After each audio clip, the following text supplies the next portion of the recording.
नमस्कार दर्शकों। शरद पूर्णिमा की रात कोई मामूली चांदनी रात नहीं होती, बल्कि इस रात के अप्रतिम सौंदर्य का वर्णन कभी भी अपनी कविता में करने से खुद को रोक नहीं पाए हैं। बरसात के बाद धुले आसमान में चंदा की चांदनी देखते ही बनती है कि माँ लक्ष्मी भी इस रात को धन की वर्षा करने से खुद को रोक नहीं पाती। शरद पूर्णिमा को माँ लक्ष्मी के जन्मदिन के रूप में मनाया जाता है। चारों ओर बिखरी चांदनी में अमृत वर्षा होती है। मान्यता है कि दीपावली से पहले माँ लक्ष्मी का स्वागत करने ये विशेष अवसर आता है। ऐसा कहा जाता है कि इस रात के लिए कुछ खास उपाय आपके घर में धन वर्षा करा सकते हैं। तो आइए जानते हैं कौन से वो खास उपाय हैं। दर्शकों, खीर के रूप में अमृत प्राप्त करें। माना जाता है कि शरद पूर्णिमा की चांदनी रात में अमृत वर्षा होती है। इस रात में चावल की खीर बनाकर महीन कपड़े से ढककर उसे खुले आसमान के नीचे रख देना चाहिए। दूध, चावल और शक्कर तीनों ही माँ लक्ष्मी को प्रिय होते हैं।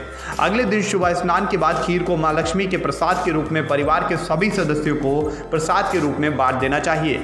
माना जाता है कि इस खीर को खाने से स्वास्थ्य रूपी संपदा और आरोग्य रूपी वरदान प्राप्त होता है। साथ ही आपके घर से धन की कमी कभी दूर हो जाती है।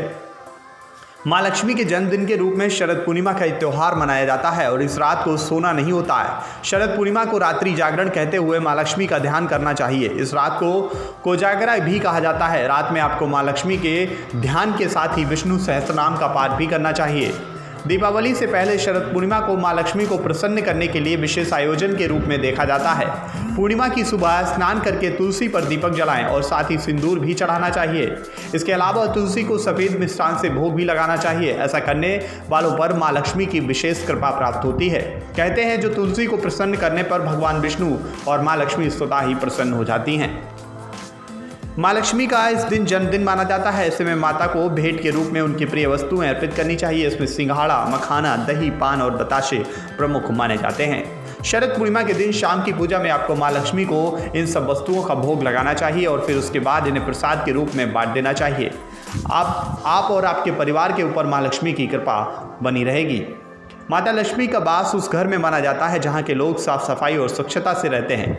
दीपावली पर लोग इसी वजह से अपने घर की पुताई करवाते हैं और साफ सफाई कराते हैं। शरद पूर्णिमा से ही आपको घर की साफ सफाई करना आरंभ कर देना चाहिए। ऐसा करना बेहद शुभ माना जाता है और आपके घर से सभी प्रकार के ग्रह दोष दूर हो जाते हैं। तो दर्शकों, ये थी शरद पूर्णिमा से जुड़ी एक छोटी सी जानकारी। अगर आपको पसंद आई हो तो आप हमारी इस वीडियो को ज़्यादा से ज़्यादा लोगों तक शेयर कीजिए। नेक्स्ट 9 स्पिरिचुअल से रजत की रिपोर्ट।